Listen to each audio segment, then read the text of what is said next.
Hi friends, welcome to Telugu defence news. ఇక first అప్డేట్లోకి వెళ్తే DRDO AD-1 మిసైల్ని మరోసారి సక్సెస్ఫుల్గా టెస్ట్ చేసింది. 2022 నవంబర్ 2న మెయిడన్ ఫ్లైట్ టెస్ట్ జరగగా ఇది రెండో టెస్ట్. ఈ మిసైల్ 5000 కిలోమీటర్స్ క్లాస్ అంటే చైనీస్ DF-26 లాంటి ఇంటర్మీడియట్ రేంజ్ బలిస్టిక్ మిసైల్స్ అంటే IRBMస్ని ఇంటర్సెప్ట్ చేయడం కోసం డిజైన్ చేయబడింది. మిసైల్ మెయిన్గా ఎండో అట్మాస్ఫియరిక్ ఇంటర్సెప్టర్ అంటే భూమికి 100 కిలోమీటర్ల ఎత్తులో స్పేస్ ఉంటుంది. దానికి కింద ఎండో అట్మాస్ఫియర్ అంటారు, స్పేస్ని ఎగ్జో అట్మాస్ఫియర్ అంటారు. AD-1 మెయిన్గా ఎండో అట్మాస్ఫియరిక్ ఇంటర్సెప్టర్ అయితే లో ఎగ్జో అట్మాస్ఫియర్లో కూడా మిసైల్స్ని ఇంటర్సెప్ట్ చేయగలదు.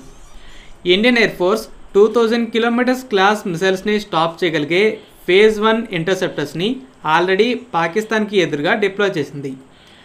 ఎండో అట్మాస్ఫియరిక్ ఇంటర్సెప్టర్ అయిన అశ్విన్ 30 to 40 కిలోమీటర్స్ ఎత్తులో, అలాగే ఎగ్జో అట్మాస్ఫియరిక్ ఇంటర్సెప్టర్ అయిన Prithvi defence vehicle around 150 kilometres ఎత్తులో short to medium range ballistic మిసైల్స్ని స్టాప్ చేయగలవు.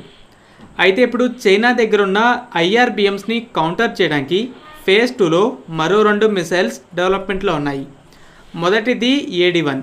IRBMస్ అనేవి టెర్మినల్ ఫేజ్లో మ్యాక్ 10 to 15 స్పీడ్స్ని కూడా రీచ్ అవుతాయి. కాబట్టి షార్ట్ మీడియం రేంజ్ బలిస్టిక్ మిసైల్స్లా తక్కువ ఎత్తులో స్టాప్ చేయడం కుదరదు.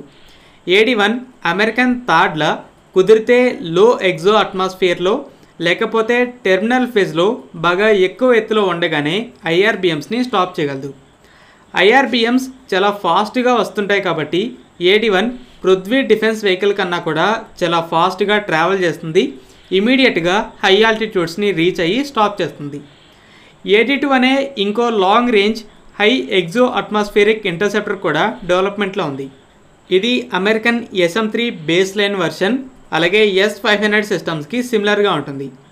AD-1 test missile defence systems డెవలప్మెంట్లో ఇండియాస్ అడ్వాన్స్మెంట్స్కి నిదర్శనం. ఈ వీడియో మీకు నచ్చినట్లయితే లైక్ చేయండి.